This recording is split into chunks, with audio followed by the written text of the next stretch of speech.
And get ready to dive into the heart of local sports action. Broadcasting live from the heartland of Missouri, welcome to the SEMO Scramble on SEMO ESPN. It's now time to catch up on the latest local highlights, in-depth analysis, and interviews from the Boot Heel and beyond. Here's your host, Rusty Hendricks.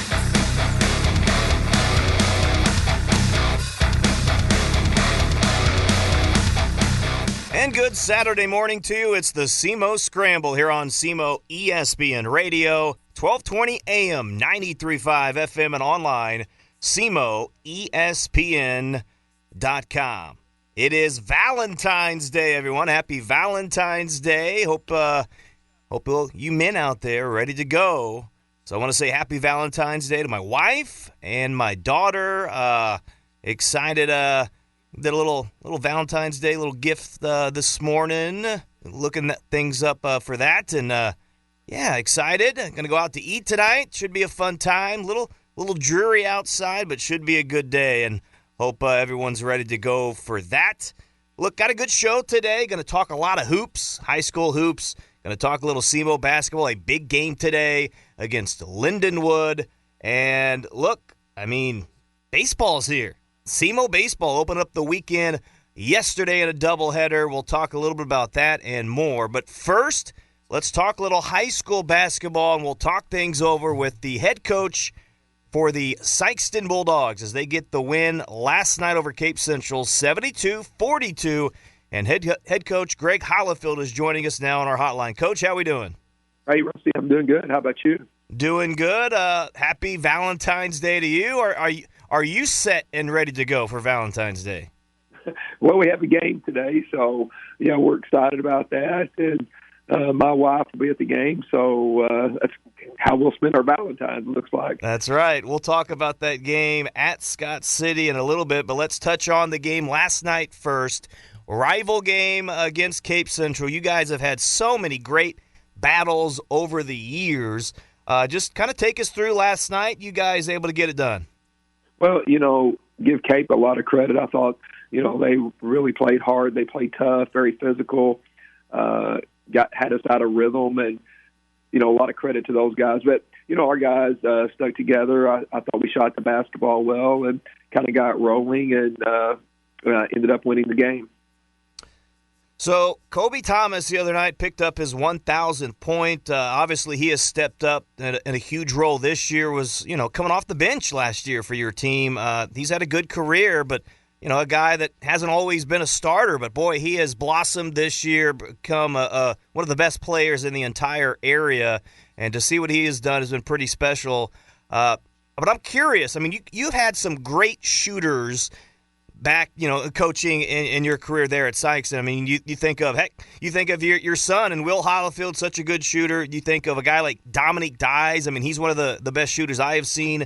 You think of, the twins and Parker and Owen Long. I mean, obviously Peyton Howard, Kevin. I mean, there's so many good players. Where does Kobe Thomas rank on the shooter rank in Sikeston history? Well, you're right. You just mentioned some great shooters, but Kobe's right up at the top of that list. He, my only complaint with Kobe is he doesn't shoot enough.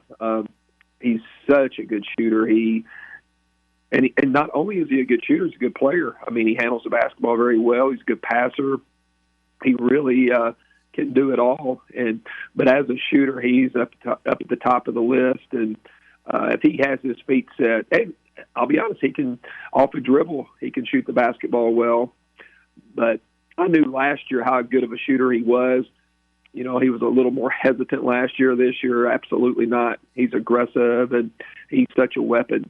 And if he's open, great things usually happen. Yeah, it's been fun to watch. If my count is right, I think you've won 11 in a row now. That's after dropping a couple of games in the St. Dominic Christmas tournament to Holt and Francis Howell Central. I'm curious, what did you and your team learn during that little two-game stretch at St. Dominic? Well, one of the things, played two really good teams, but we were battling the flu bug a little bit at that time, and I think more than anything else, we've gotten healthy, and, we have to travel so much, and during that time, we just weren't 100%, I didn't think, and, the travel wears on you a little bit. But I think the biggest thing is we've just gotten healthy. Our guys have continued to work every day in practice, and I feel like we're improving, especially on the defensive end. I think we're getting better. You know, one area that we emphasize, we have to rebound the basketball. I thought at St. Dominic, for whatever reason, we just didn't rebound the basketball well enough. But, again, give those teams credit. They were really good teams and experienced teams.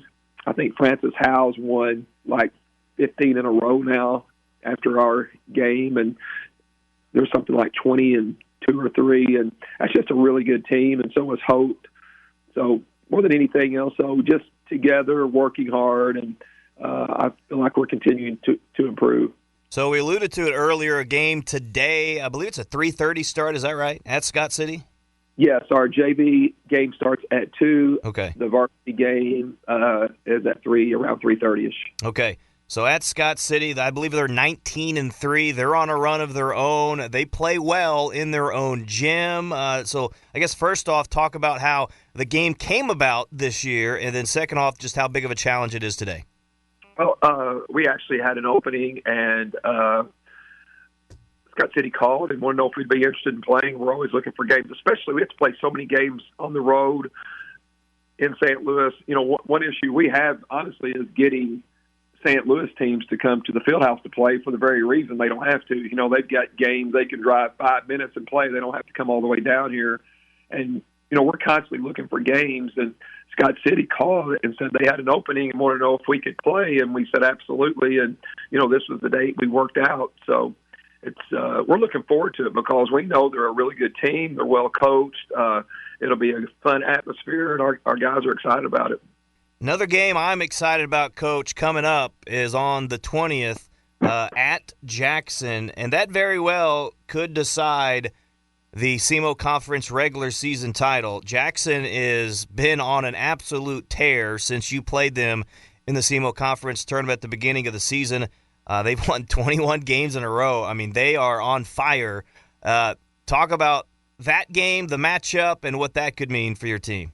Oh, it'll be a fun game. We're looking forward to it as well. You know, we have Scott City today. We play New Madrid County Central on Tuesday, but we're really looking forward to the Jackson game as well. And, you know, the thing I like about it, it's a really good team. You're playing on the road, and it's right before the district tournament. So, you know, they're a tough team. It'll be a tough environment and, you know, great situation going into the district tournament. You look at last year's team, kind of compared to this year's team, some different players in there, and obviously a different year, different season. But you just feel like, you know, this team has a very good chance to kind of make some noise like they did last year. How do you feel about this team heading into district play? Are you playing kind of, you know, the ball that you want to be playing at this time of the year and your chances to get out of districts? Well, you know, I do. I think we're getting better. I think we're playing pretty well. You know, the key to all of this is staying healthy, and it's one of those things you can say all you want to say, but if you stay healthy, you stay together, you work hard, hey, great things can happen, and hopefully, you know, we can continue in the direction we're going right now. But, you know, we play next week, our last regular season game, and then we have a week off before the district tournament. So, you know, that gives you some time after the Jackson game to adjust, to work on certain things going into the district tournament. But we know the district's going to be very competitive. It's always tough. There's good teams from top to bottom, and it's at Cape Central this year, which is closer for us. You know, we're normally playing up in the Farmington area, so, you know, that could help us as well. But we're looking forward to it, and we know it's going to be a very tough and competitive district. Talking things over with the head coach for the Sikeston Bulldogs, Gregg Holifield, and obviously your game this afternoon against Scott City. So we know you won't be able to, you know, probably see it today, but I do want to mention about, look, college basketball and some of the Sikeston players sprinkled throughout. You know, Lindenwood with Datrez Williams and what he's been able to do, and even New Madrid County Central's Jadis Jones, but and then SEMO obviously with Trace and with PJ on Sikeston's team last year. So I just wanted to get your thoughts on, you know, some of the local guys playing at the next level, and, you know, obviously that rivalry with SEMO and Lindenwood, obviously today, and just kind of from outside looking in, what your thoughts are on that? Oh, I took my team to the SEMO Lindenwood game at Cape a few weeks ago. Very exciting. So proud of our guys. I get a chance to watch all the games on ESPN Plus, and we have Tristan playing at Missouri Baptist, LaCarrion McRae playing at Newport, Arkansas. We have Chris Artis playing at SEMO Prep, and we've got so many guys playing in different directions. But I do get to see so many games. But I can see all of SEMO's games, see all of Lindenwood's games. I really keep up, and I really enjoy watching it.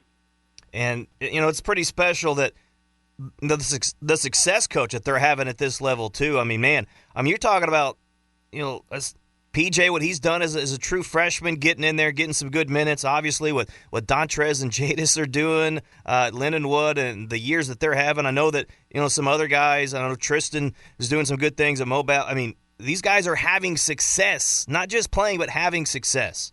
I agree, and Dontrez has really been good at Lindenwood. PJ, every time he's in the games, he plays well. He plays hard. Good things are happening for a freshman. And Trace, I talk to Trace a lot, and, he's got 22, 23-year-olds playing over him right now, which is just part of it as a freshman.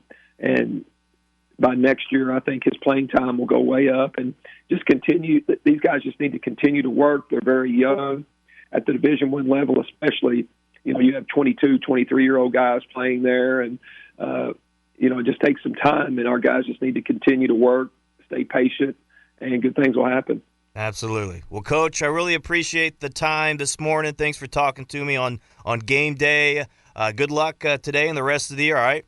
Yeah, thanks, Rusty, and good talking to you as well. Appreciate it. That is the Hall of Famer and head coach Gregg Holifield here on the SEMO Scramble. Appreciate him. And again, I'll tell you what, high hopes for high school basketball and the Sikeston Bulldogs this year. Appreciate, again, Gregg Holifield joining me for a few minutes. I'm high on Sikeston. I do give them the edge. They're in Class 5 District 1 with Farmington, with Poplar Bluff, with Cape Central. Some of those teams, I think they're the best team in the district. And I think they're the best team in the area. We'll see. I mean, Jackson may decide something different, coming up next Friday. But they're right up there. Them and Jackson, some of the top two teams, Jackson in Class 6, Sikeston in Class 5. But, again, I think I talked about it earlier in the year. I said earlier, and some people probably think I'm crazy. I thought that this team maybe was better than last year's team. And, I've cooled down on that a little bit. But I tell you what, this team, I'm telling you, with some of the intangibles, I like a lot. And we'll see what they can do. Again, good win last night for them, 72-42. Let's get a couple of those scores before we're going to talk to Caleb DeLoach here coming up in a couple of minutes. But I want to get some scores out there, and then we'll talk to him about some other specific games. But Advance winning that last night over Zalma, 64-30. Leopold with a victory, 64-28 against Bloomfield. St. Vincent, 71-29 against Grandview. East Prairie got a win over Kelly, 60-52. Scott City, they're going to play today, but they got a win against Perryville, 63-26. This was a good game. Portageville, 2-point win over Scott County Central, 55-53. Good win for them. How about this game? Delta, and congrats to Bryce Cox with 1,000 points. 117-47. Delta with a victory. Their seeding came out of their district. We'll talk about that coming up. Potosi, 77-71 over St. John. Jackson, 56-22 over New Madrid County Central.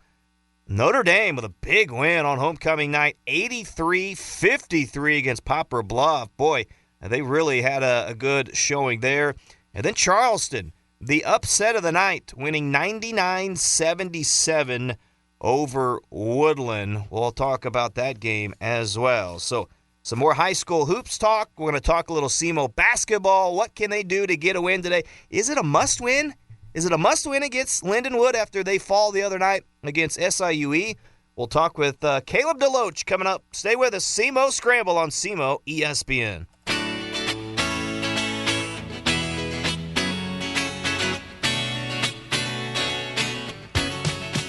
Happy Valentine's Day. And yes, we're going to play little love songs here throughout the broadcast this morning. Valentine's Day. Hope everyone is having a good Valentine's Day and weekend. And, yeah, I'm ready for Valentine's Day. I know my wife texted me the other day. I was at work. She's I'm excited for Valentine's Day.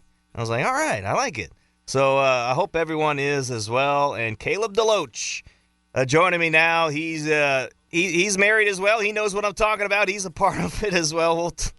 But leads the podcast for Exit 99 Sports, and he is play-by-play man on Withers Broadcasting for Jackson as well. So, Caleb, how are we doing this morning? Happy Valentine's Day. Doing good, yeah. You did not surprise me that it is Valentine's Day, so don't worry. We're all caught up. We're squared away there. All right, good deal. Look, man, you were at that Jackson, New Madrid County Central game last night. Is Jackson going to lose again? I mean, my goodness, 56-22, a win over New Madrid. They just keep on rolling. Yeah, they've just been very, very dominant. Like you said, the defense has been playing at a phenomenal level. I think in the last 3 games they've given up 100 points, and they've been holding teams way below their season average all season, and last night was no exception. New Madrid to come in. Their lowest point total all season was 44 against Dexter. Jackson holds them to 22. Just stifling defense. That's the way the Indians do it, and they are set up. You talk about will they lose again. They're about to play a week of basketball here that will pretty much determine everybody's thoughts on this entire season. They have 3 really tough games ahead. That's right. Sikeston a week from yesterday, so next Friday coming up. That's going to be circled on the schedule. I'm going to try to go to that game as well. I don't have a game that night, so I'm going to try to go to that one. So that's going to be fun. Yeah, it'll be a big one for sure. It's going to be, at this point, it will be to decide the SEMO Conference. That's right. One of the biggest, if not the biggest game in Southeast Missouri this year. But you mentioned something, and look, we've talked about Jackson teams in the past, but I do think that's the differentiating factor this year is their defense. I think they are defending on a different level this year than they have in years past. Do you agree? Oh, yeah, for sure. And, a big part of it is, hey, they said we lean on defense. We want to play defense before, but this year they have really the athletes to defend at a high level. It's something I think is really underrated about this Jackson team is the, truly high-level athleticism they have. You have Brock and Blaine Reagan, Jory Toma, kids that are, phenomenal multi-sport athletes. These are kids that are all-state in other sports. In Blaine's case, he's the state champion in track and field, and these kids are unbelievable athletes, just freakish verticals and great lateral movement more than anything. So they have kids that can stay in front of any guard that you put them in front of, and then just really good team length overall. Outside of those guys, you have guards that are 6'3", 6'2", with great wingspans. And then it doesn't hurt you have a 6'8" John Ernst inside to deter shots around the rim. Talking things over with Caleb DeLoach of Exit 99 Sports and Withers Broadcasting. A couple of games I want to mention. Puxico keeps on winning 51-45 over Greenfield. They get the OFC championship, but little surprised that it was this close. Puxico in a couple games now. They've kind of had a couple stretches this year where they're getting wins, they're finding a way to win, but, not kind of dominant performances that we've seen in the past. And I think a lot of people have compared them with Woodland. Those two teams going at it in the Stoddard County tournament and beyond, and what they could do in postseason play. They lost last night to Charleston, 99-77. So I'm curious your thoughts on those two teams. Woodland and Puxico, are they playing their best right now before district tournament time? It's tough to say. With Puxico going into that OFC tournament, I assume there is definitely a laid-back feel kind of in their minds. Maybe it's not they don't put the emphasis on it in their forefront of their mind. And a team like Greenville kind of peaking here at the right time. They have a pretty good program that's been playing pretty well as of late. And, you mentioned Woodland. Charleston game, that was a surprise for a lot of people, especially the final score, 99-77, very high scoring. And, Charleston has that in them. They are super talented. They just have had an aversion to playing four full quarters all season. Yeah, that's a big part of it. They do. They have a lot of guys that are young, and they can be dependent on the outside shot, things like that. I watched the game after I got home last night between Charleston and Woodland, and it just felt like Woodland, as I think they do this time of year, have an issue maybe flipping the switch or saying, hey, what games are important in our mind, and they come in, maybe not put the effort necessary early on in these games to take a lead and put themselves in a good position to win. You just look back at last season. It reminded me of that. I went and looked at their schedule last year. They had 8 losses all last season. 4 of those losses were in February leading into district time. Wow. And then we all know what happened. They went on to the state Final Four. So, look, as we kind of turn the page and look at some district tournaments, there's some seedings that have come out to some of the smaller classes. I want to get your thoughts on that. And, again, Woodland, I'm still high on them. I think that they are the favorite in their district and, have a chance to get potentially to the Final Four again. But we'll start in Class 1. District 1, Risco getting the number 1 seed there. Cooter 2, Clarkton 3. Look, Cooter's a good team. They can shoot it. But Risco is as well with, Eli Rogers, Owen Fortner. Maybe not quite the dominant team that they have been the last couple of years, but they're still really good. But I do think Risco is the best team in that district. Do you agree?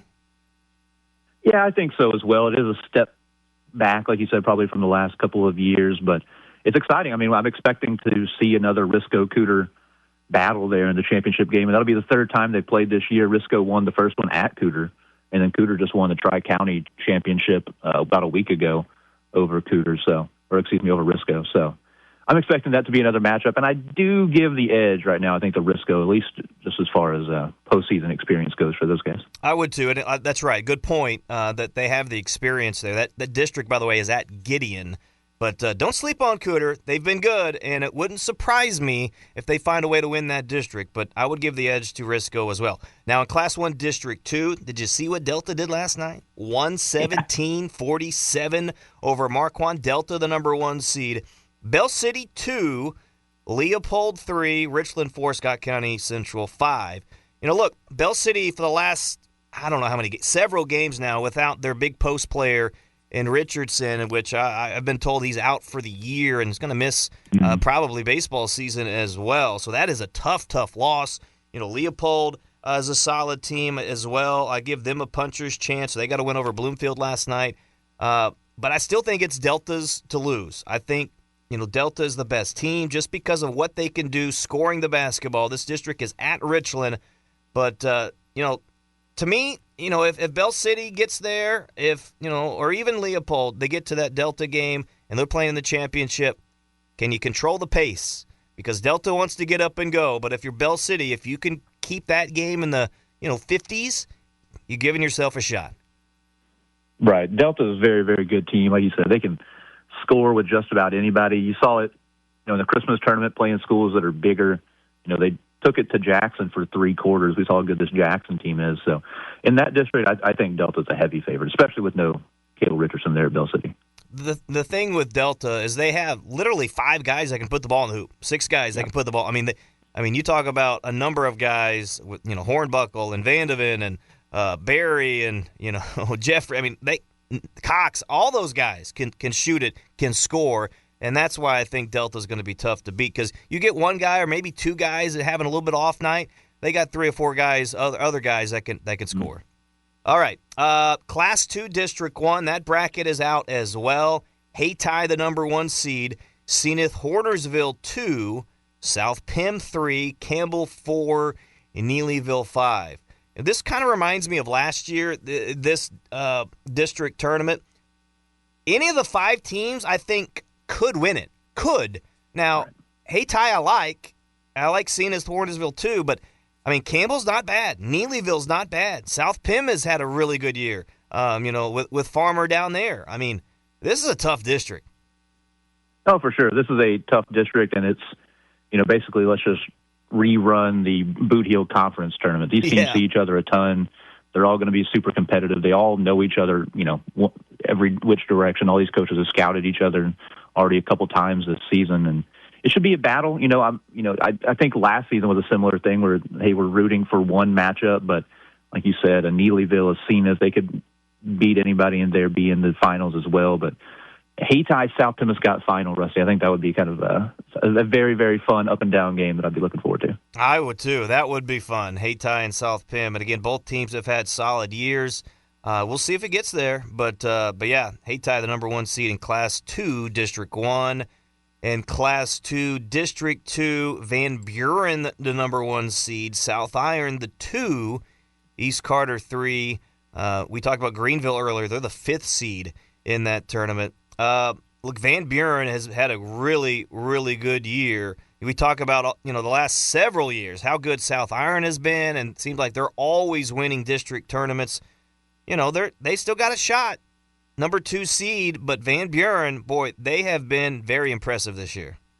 Yeah, Van Buren's been a lot of fun, and I think a lot of people, especially in this area, really gained a lot of respect for him, kind of fell in love with the team, with their performance at the Bloomfield Christmas tournament. They went to the finals there. They knocked off Dexter in the semis, and then played Puxico really, really tough for 4 quarters. Ended up losing that one by 10, but since then they've only lost 1 game. That was a 99-90 absolute shootout with Woodland down at the 6-man shootout. But outside of that, they've been playing great basketball. They can score. I mean, like I said, you look at their point totals. They've scored 80 points in every single game since the Christmas break. So this is a team that can get up and down. They're going to be a lot of fun to watch. But you do always have to worry about South Iron this time of year. Yep. They just show up. They win championships. That's kind of what they do in their program. But the one advantage Van Buren has is this district will be played on their home court. Yeah, absolutely. Class 2, District 3. I mean, I've said it before. I'll say it again. Pound for pound, Caleb, the best district in the state. I mean, this district is amazing.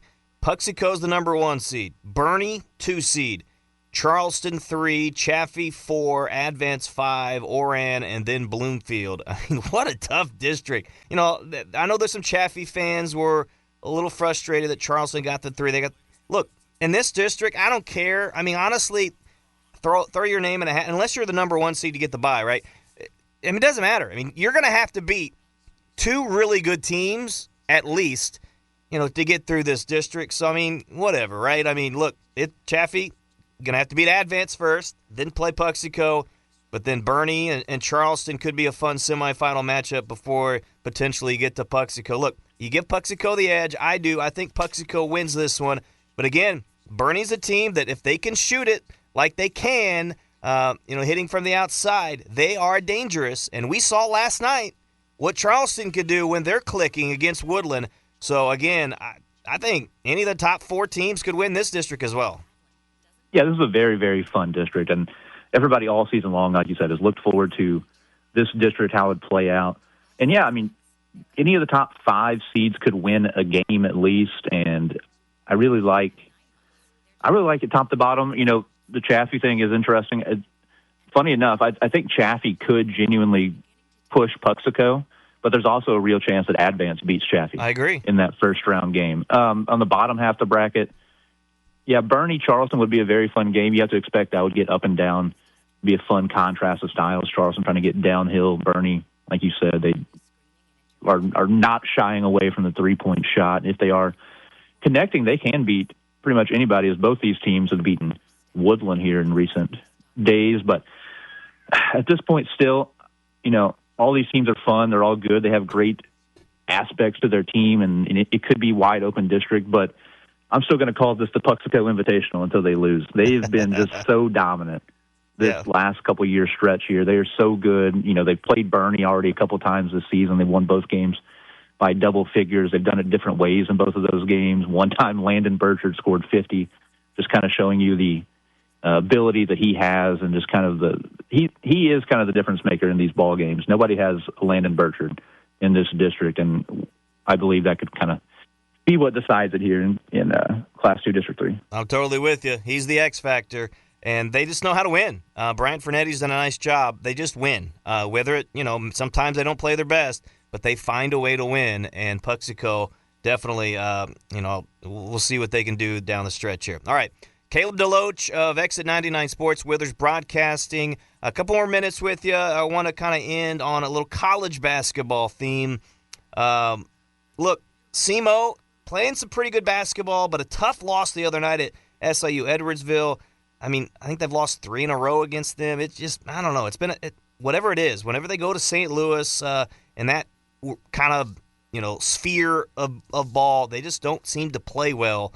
and got a tough loss on Thursday. They played Lindenwood. They're on a 4-game road stretch. Lindenwood today, Tuesday at UT Martin, then next Saturday against Little Rock. So this is an important stretch of basketball for SEMO. Right now, Caleb, they are tied for second place, a game out. I mean, there's like 6 teams jumbled up there in the OVC for chances to be towards the top. So it's going to be fun here down the stretch. But look, I mean, Lindenwood came to Cape Girardeau earlier in the year, and it ended up being a lot closer game towards the end. It was, I think, a 12-point game, 88-76 is what the final was. But early on, it was an absolute blowout. Lindenwood dominated the first half of that ball game and just really put on a showing. Local products, Jadis Jones and Dontrez Williams showed out at the Show Me Center. And I have to think SEMO's got to be coming in there today saying we want a little revenge. I mean, we got to find a way to step up here. But I'm curious. I mean, look, I told you all those teams jumbled together, Caleb, about a game out there in second place. Lindenwood is in the same boat as you are. Is this a must-win for them, for SEMO? I mean, how important is this game today? This game is huge. Looking at the standings, like you said, they're super jumbled. UT Martin and Tennessee State are tied for first. Then you have a 4-way tie for second with SIUE, who, as we know, SEMO is now 0-2 against. Lindenwood, who we're 0-1 against. And then Morehead State and Little Rock. Morehead we've split with. Little Rock we currently have a 1-0 advantage against. So that's this 3-game stretch, and then we come home and play Tennessee State.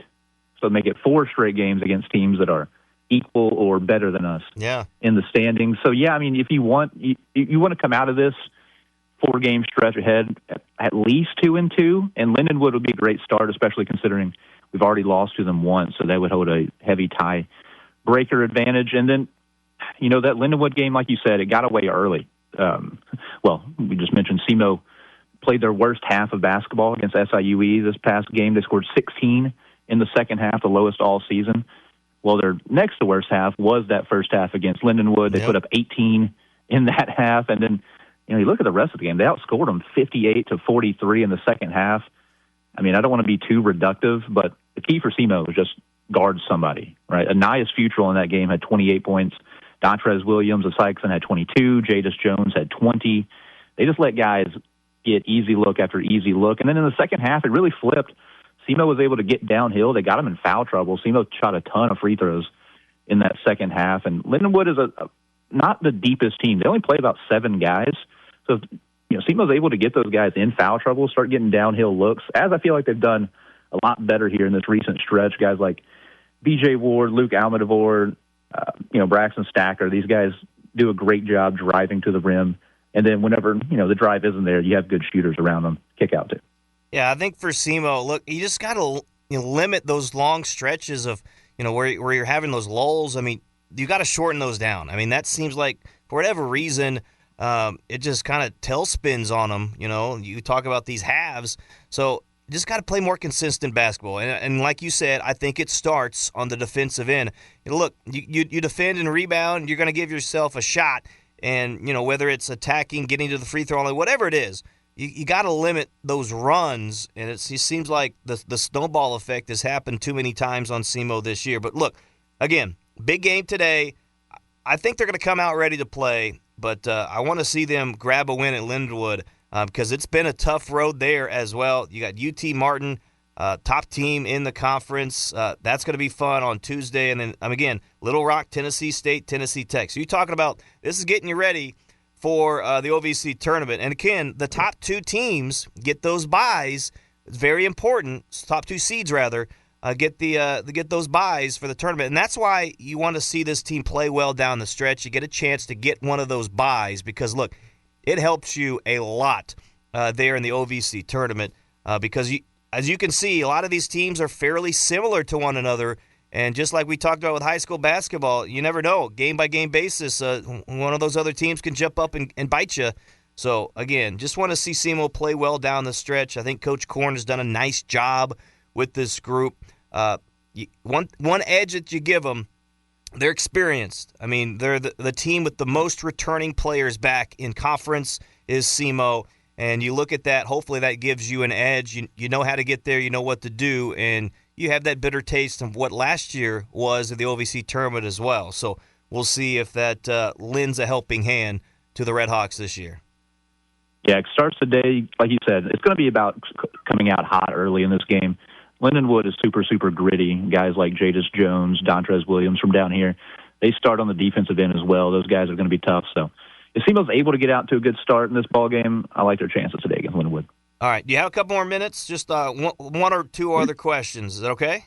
Yeah, let's do it. All right, Caleb DeLoach with me here on the SEMO Scramble. I want to talk about NCAA basketball, Division I, and top 25 kind of matchups, top teams in the country. Got some other good games today. UCLA, Michigan should be fun. Clemson and Duke. Kansas, Iowa State. Kansas coming off that huge win against Arizona, Iowa State, one of the top teams. Big 12 is good this year. That's a noon game on ABC. That'll be a fun one. A couple other games to keep of note. You have Kentucky and Florida, 2 p.m. today. That should be a pretty good contest. Texas Tech and Arizona is the game I'm really keeping an eye on. 5:30 on ESPN. Again, there's some good games out there again today. Nice slate for college basketball. SLU continued their run last night. Wisconsin with a victory over Michigan State. What are you looking forward to here this weekend and beyond in college basketball? Who's some teams you're eyeing on? Well, yeah, like you mentioned, the Big 12 is going to be awesome down the stretch. You mentioned today Kansas at Iowa State. That'll be a fun one. That's kind of the crown jewel here of the early slate. It'll be at noon. Iowa State is one of the toughest places to play in the entire country there at Hilton Coliseum. But Kansas, when they do have Darren Peterson, can beat literally anybody. As we saw their last game, they knocked off Arizona without him. When the kid is healthy, when he is available, he is a very special player. One of the more well-rounded college prospects we've ever seen. Is only a freshman. So the Big 12 race is going to be awesome. Like you mentioned, Texas Tech as well is a huge problem. BYU, Houston, they are loaded at the very, very top. And then you mentioned the Kentucky-Florida game as well. It should be interesting to kind of see how these two teams are playing right now. Florida is about as hot as anybody. Kentucky has also started to really round into form, kind of showing what they are capable of doing with this roster they've got. But, yeah, it's been a great season in college basketball. One question mark right now, North Carolina, number 11 in the country. Without Caleb Williams. Lost Caleb Wilson, yeah. Sorry. He is the offense. He is the defense for that team. So, they're number 11. Almost any outcome feels like they're going to end up in the NCAA tournament, but that is a team that's going to be probably backpedaling into the NCAA tournament by the end of the year. Yeah, frustrating. They got that big win over Duke, lost to Miami, but Caleb Wilson, one of the top players in the country. It sounds like he's going to be back for potentially, the ACC tournament or the NCAA tournament. But, yeah, what do you do to your resume before you get there? Right now they're kind of sitting at 4-5 seed. They could be more like a 7-8 seed, a 9 seed if they really, really struggle. So we'll see. But, yeah, North Carolina, we'll see what they can do down the stretch as well. How about your team, Arkansas, landing a massive commitment? Jordan Smith Jr., how about that? Yeah, Jordan Smith Jr. is unbelievable. If anybody, watches Arkansas basketball this year, they have Darius Acuff, who's one of the best players in the country, one of the best point guards in the entire country, only a freshman. It's kind of what John Calipari does. He's the point guard whisperer, if nothing else. There's a lot of issues he has when it comes to the tournament and team shooting abilities, different issues they have around them. But if there's anything, John Calipari knows how to find point guards and knows how to evaluate point guards and get them on campus. And, yeah, Jordan Smith Jr., he's incredible. He's one of the best, if not the best prospects in the entire country. 6'3" guard, just I think he has a 6'10" wingspan, can guard just about anybody. Phenomenal facilitator, freak athlete. So, yeah, I'm excited. I inherited this from the Kentucky people now. Recruiting is about as fun as the actual season is under John Calipari, but I do want to see some results here at the end of the year. Yeah, Arkansas, 21 ranked team against Auburn tonight at 7:30. I know Caleb will be locked into that on ESPN. Last thing, and I'll let you go. If you had to pick right now, who's the best team in the country? Arizona would be my pick, but You have Arizona, UConn, Duke, Michigan. I mean, who's the best team in the country in your opinion? Oh, man. Yeah, this is tough. I do like Arizona. As far as just best team in the country goes, man, I'm going to lean on Houston, I think, is best team in the country. Okay, I like Houston. I trust Kelvin Sampson. I trust Kelvin Sampson a lot this time of year as he goes into the postseason with a guy that's kind of a difference maker in Kingston Fleming's a player that he hasn't really had up until this point as Houston tenure. They're a team I really believe in. All honesty, Arizona's been so much fun, and they're incredible to watch. There's nobody I trust less this time of year than Tommy Lloyd or anybody else that's ever coached under Mark Few. Just absolutely collapsed anytime they get to the NCAA tournament. I think anybody that coaches Arizona, unfortunately, just collapses whenever they see the bracket come out. Yeah, Houston, Michigan with the big guys inside, and then, I can't get past Duke, the fact that they have Cameron Boozer. He's simply just better and produces more than anybody in the country. And you tell me, a couple months from now that Cameron Boozer's led that team to the title game essentially by himself, I wouldn't be surprised. Yeah, absolutely. Well, Caleb, appreciate the time this morning. Thanks so much. A lot of hoops talk, and it's been fun. Appreciate you joining me, and we'll catch you on the flip side. Yes, sir. Thank you for having me. All right, that is Caleb DeLoach of Exit 99 Sports. Hey, Caleb, before you leave, tell everyone where they can listen to your podcast there on Exit 99. Yeah, like you said, Exit 99 Sports on social media. You can look me up anywhere. Everything's just Exit 99 Sports. And then everywhere you listen to podcasts, Spotify, Apple, etc. And then on YouTube, as always, we have the video as well. There, the podcast. Talk about, mainly Cape County sports, Cape Jackson, Saxony, Notre Dame. That's kind of my area of expertise, if you will. So if you're interested, check it in, and we'll be talking about postseason basketball here coming up this next week. Sounds good. Thanks, Caleb. Yes, sir. Thank you. All right, Caleb DeLoach, again, of Exit 99 Sports, Withers Broadcasting, again, voice of the Jackson Indians for Withers as well. So, all right, we're going to take a break. When we come back, let's talk a little baseball. Baseball is here. SEMO playing their first games yesterday. Got a little Cardinals talk to throw in as well. Stay with us. SEMO Scramble, SEMO ESPN.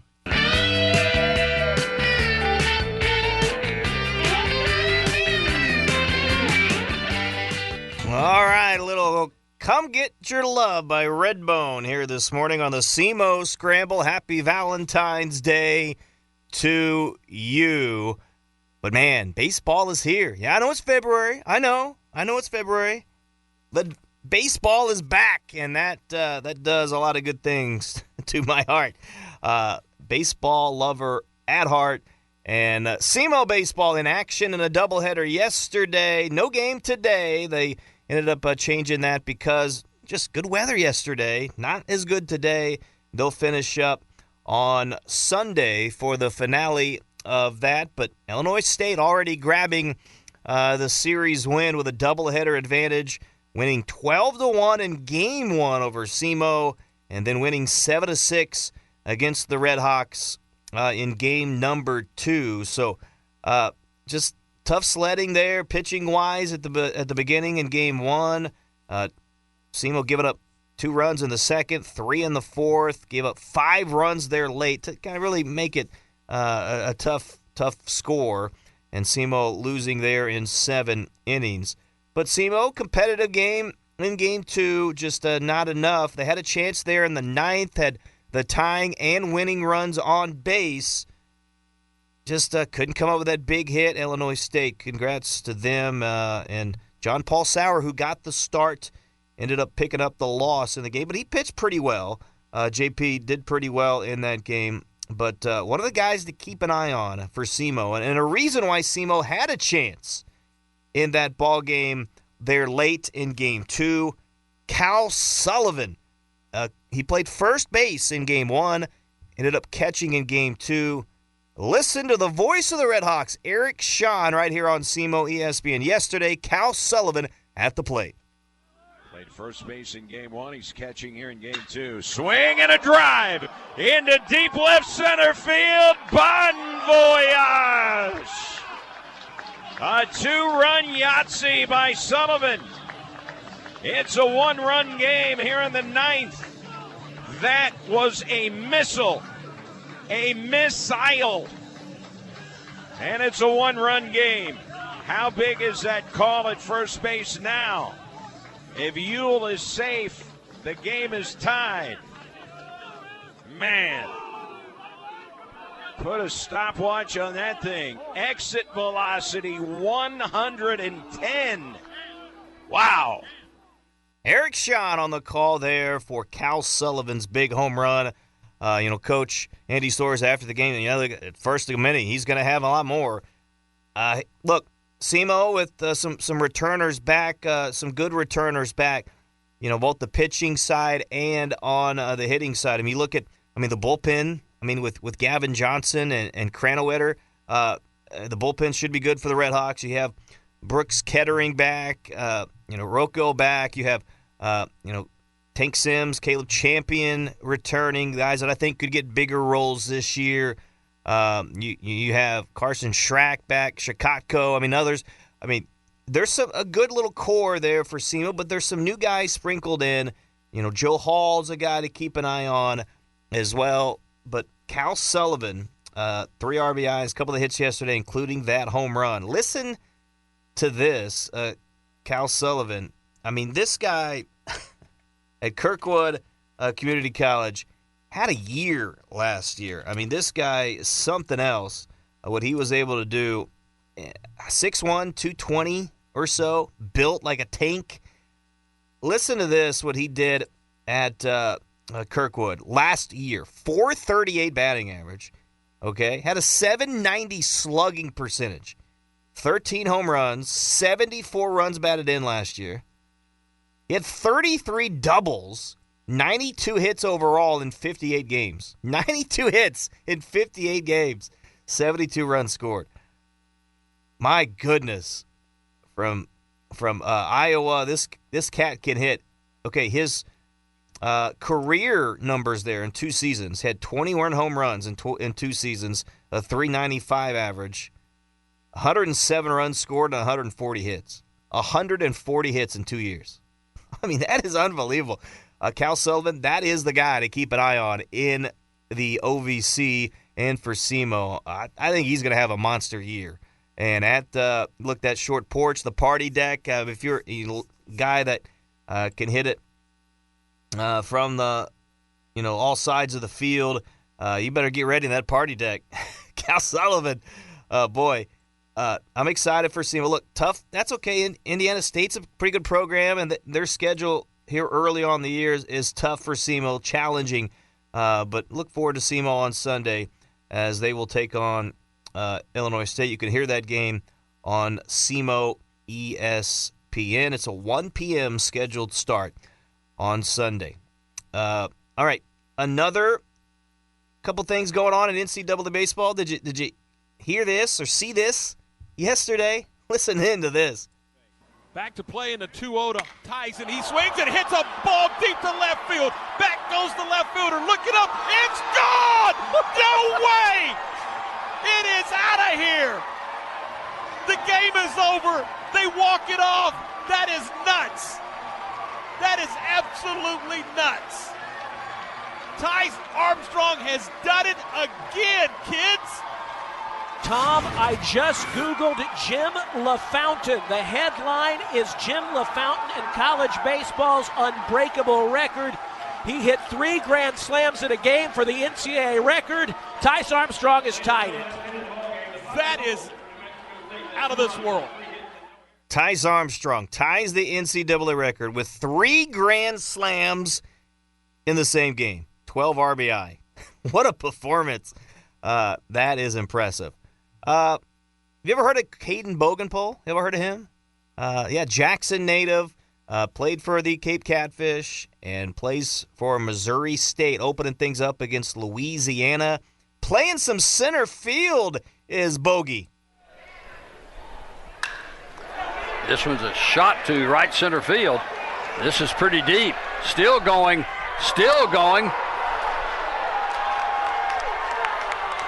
Holy smokes, did he what a catch play. that ball? Oh, my goodness. Diving in right center field and at the wall, able to make the catch. How impressive was that? Caden Bogenpoe. Oh, he can do it at the plate, too. Yes, he can. Center field. You will not see a And lot then of he beverage. just launches And this, that one. Oh, my. This has hit a ton. Oh, my goodness. 412 feet. And get the exit speed, 113 miles an hour. Okay, we talked about the previous home run. Oh, my goodness. Oh, my goodness. Caden Bogenpoe, he's going to get drafted, folks. Caden Bogenpoe is something else. Good luck to him. Stay healthy, brother. Caden Bogenpoe with the Missouri State Bears, and they're expected to be at the top of the conference in the Missouri Valley. All right, I want to touch on this. There was a trade, Andre Granillo for the St. Louis Cardinals. He was traded to the Washington Nationals this week for George Soriano. And you look at it on paper, I'll be honest, I was a little surprised by it. Not that it's a huge move, not that it's, whatever, but just that, okay, George Soriano, you look at him, 2-0 last year, but he had an 8.35 ERA, 8.35 ERA, 36 strikeouts, had a 1.77 whip. He has good stuff, but he's been up and down and up and down and up and down and on different team. Okay, and he's out of options. So if you keep him for the Cardinals, you either have to hope he clears waivers again, or you're going to have to keep him on the roster for the season. Andre Granillo still had two options left. So that's what was a little bit surprising. And you look at the two, I mean, look, I'm not a scout. I thought Granillo I was kind of high on. I expected some good things from, but he is no longer with the St. Louis Cardinals. But I did get this bite from Granillo. I didn't want to play it. We talked with him during the Cardinals Caravan. I tell you what, well-spoken, good guy, and I do wish him the best. This is what he talked about, kind of the most challenging part of his career for Andre Granillo. What's been kind of the most challenging step in your journey in your professional career? Definitely just keeping that confidence. I know I've said it multiple times, but it's so hard to take a beating and have a bad month and then go back. But I mean, I've done it my whole life. I started off in college and I didn't have the best numbers, and I just kept going and I got drafted. And then I got drafted and I go to high A and I struggle. And then I just dominate high A, and I go to double A, and I give up 10 runs in 2 innings and just get absolutely shelled by Tulsa, and then I go 20 innings in a row scoreless, months in a row scoreless, have a 1 ERA in double A. So I think it's just knowing that if I just keep putting in the work that I've done and just keep going and not give up and know that I belong where I'm at that point, because, I mean, they're not going to just pull me up if they don't think that I belong there. So, I mean, it's just knowing that I belong. I've had success. I showed up and had success, so I know I could have that success again. So I'm just trying to find that more consistently. Andre, appreciate the time. All right, that was Andre Granillo, and again, wish him the best, Andre Granillo. But again, George Soriano, hopefully he can be a guy. I mean, obviously, for the Cardinals to make this move, they believe that he can be a guy to get to that next step, that they believe in his, his arsenal, and that, he can, they can tinker with some things and make him a better pitcher. Obviously, they look at Granillo, they think, okay, maybe he doesn't have that as high of a ceiling. Soriano has that higher ceiling. Can we tap into that? And I think that's the move for the Cardinals there and the reason why they make that. All right. A couple other things. I think about it and look about this team, the Cardinals, as, look, they break camp, pitchers and catchers reporting, a lot of hitters and players down there. We've seen the reports of the guys. I mean, look, games are getting ready to start. Games are getting ready to start coming up here for the St. Louis Cardinals in spring training. So what are we looking at for some storylines, some battles in camp? One of the things I'm looking at is the Cardinals going to carry 3 catchers. How's the catching battle gonna prevail here? Because look, you have obviously Pedro Pages and Ivan Herrera returning, and they got Herrera. They told him that, hey, we want you to start out to try to, continue to catch. Work on your throwing arm. He got the procedure on his elbow to try to clean up some loose bodies in his elbow and, maybe not going to be throwing as much here early, but they want him to be a guy that can show and to give him some opportunities at the catching position. So we know that. Again, Pages is a defensive guy. We know that he's probably going to be there. How about they brought Yoel Pozo back? They signed him. So Pozo is back. Could he still get some times in the bigs, or is he just kind of an insurance guy? You put him at AAA. And then there's Jimmy Crooks. We played an interview with him a week or two ago. Jimmy Crooks is a guy that I think he's ready for the bigs. I don't think he has really anything left to prove in AAA. He's been good, and I would like to see him get a shot. So that's where you wonder, okay, how long of a leash are you going to give Herrera? Pages is a guy that obviously is a guy that you really depend on pitching and working with pitchers. Catching and working with pitchers. He's your best defender, but he's not a great hitter. And to me, he's just he's a backup catcher, and that's what he is to me.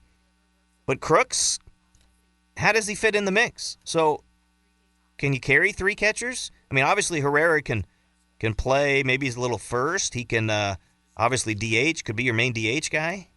So I don't know. We'll see if the Cardinals carry 3 and which 3 make it. Obviously, Bernal's a guy that you expect to be in AAA this year. Ranel Rodriguez not far behind.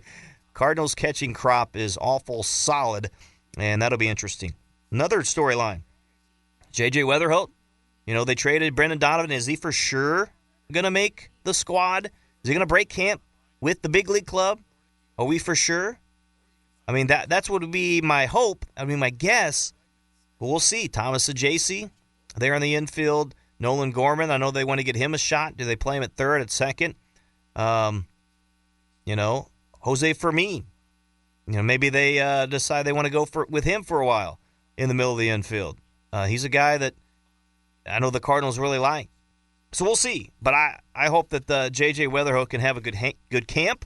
And he's a guy I'm looking to see, okay, can he prove in camp that he needs to be with the big league club? We'll see. And then the starting rotation. That's another, kind of battle in camp I'm looking at. Right now, I'm just throwing out names, maybe not what it'll shake out to be, but, Matthew Liberatore could be your opening day starter. Matthew Liberatore, Dustin May, they signed in the offseason. Can he stay healthy? He's a guy, if he can stay healthy, he's in your rotation. Michael McGreevy, I think he's proven that he needs to be able to pitch every 5th day. Michael McGreevy, I know a lot of people are high on and hoping for some big things and another big step next year. Kyle Leahy, who's a guy who spent time in the bullpen, but, they wanted to get him looks for the rotation. He got a start at the end of the year last year. 1 start. Kyle Leahy, can he be a guy that can start for you and be a productive rotation piece? We'll see. Andre Palante. He's a guy, to me, he's right there in that 5th spot of the rotation. Could he be in? Could he be out? I don't know. But what can he do to improve? He's a guy that he's not going to strike people out. He's got to put the ball on the ground. So can he hone in on his control, his secondary pitches, his movement, spin rate, that sort of thing? See what Andre Palante can do. And then a couple other guys they've added, Richard Fitz and Hunter Dobbins from the Red Sox organization. They added, could either one of those guys be into the starting rotation as well? And you have Quinn Matthews knocking on the door. So we'll see how the rotation shakes out. I think they have some options. I know the Cardinals have talked about wanting another right-handed bat. Nick Castellanos just signed with the San Diego Padres. That's not an option. Other guys people have talked about bringing Tommy Pham back, Randall Grichuk back, bringing the old boys back. Those 2 options in the outfield. Some people talk about Andrew McCutchen as an outfield piece. Boy, I like the name and I like the player. I don't think he fits because he hasn't played much outfield. In the last couple of years, he's been almost a strictly DH. And honestly, you just can't do that. You can't do that. You got to have a guy that can play in the outfield. And at this point in his career, Andrew McCutchen's probably not that guy. He's just not. So I don't know that he's a good option for you. But who are some other guys? We'll talk next week, if I remember. But we had a conversation with Nathan Church, and we'll play the interview with him. We ran out of time today, but could he be a 4th outfielder for your team? With Lars Nootbaar is battling, to get healthy from injury as well. Is he going to be ready to go for the start of the year? So if he's not, if Lars Nootbaar is not ready, Nathan Church, could he start in left field for you opening day? I don't know. Maybe. But I think he's a guy that I think you could probably see, at least as an option, for that fourth outfielder. Nathan Church is a guy as well. Nelson Velasquez, they signed in the offseason. He's a guy potentially could be in the outfield bench bat piece as well from the right side. So there's some options for you for the Cardinals. And again, I'm interested to see how things shake out. They announced that I think 8 games are going to be televised during the spring training, and that the Cardinals issue is going to be on Cardinals TV, part of the MLB package.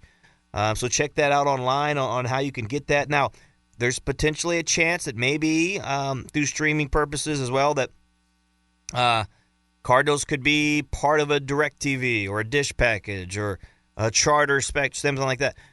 We'll see. They have not released those details as of yet, but waiting on that to see how else can you watch Cardinals baseball. But I do think it'll be good. I think it'll be better. Looks like Chip Carey, Brad Thompson still going to be the main broadcast crew there on Cardinals TV. They bring in Danny Wexelman, a St. Louis native, along with Jim Hayes as their sideline reporters, studio hosts, that sort of thing. So those two into the mix. So excited for Danny Wexelman. She does a good job on MLB Network. Did some stuff out in the Northeast with the Nats and the New York Mets. So we're interested to see what she can do and bring to the table as well. But other than that, excited for Cardinals baseball. It's coming up, folks. And again, spring training is here. Baseball is here. SEMO Baseball. And baseball is back. That makes my heart happy. All right. Speaking of hearts, happy Valentine's Day. Hope everyone has a great weekend. Spend time with the ones you love. Make it count. And make sure to tell them how you feel about them. All right. Have a good weekend, everybody. Good luck to the SEMO baseball team on Sunday. Good luck to the SEMO basketball teams today at Lindenwood. The women on SEMO ESPN, the men on Real Rock 99.3. Rusty Hendricks saying so long for the final time. You've been listening to the SEMO Scramble on SEMO ESPN. Take care, everybody. You've been listening to the SEMO Scramble on SEMO ESPN. Tune in every Saturday morning from 9 to 10 for a dash of hometown pride and the latest news, scores, and stories that matter most to local sports enthusiasts from the Boot Heel and beyond. Right here on SEMO ESPN 1220 AM, 93.5 FM, the SEMO ESPN app, and SEMOESPN.com.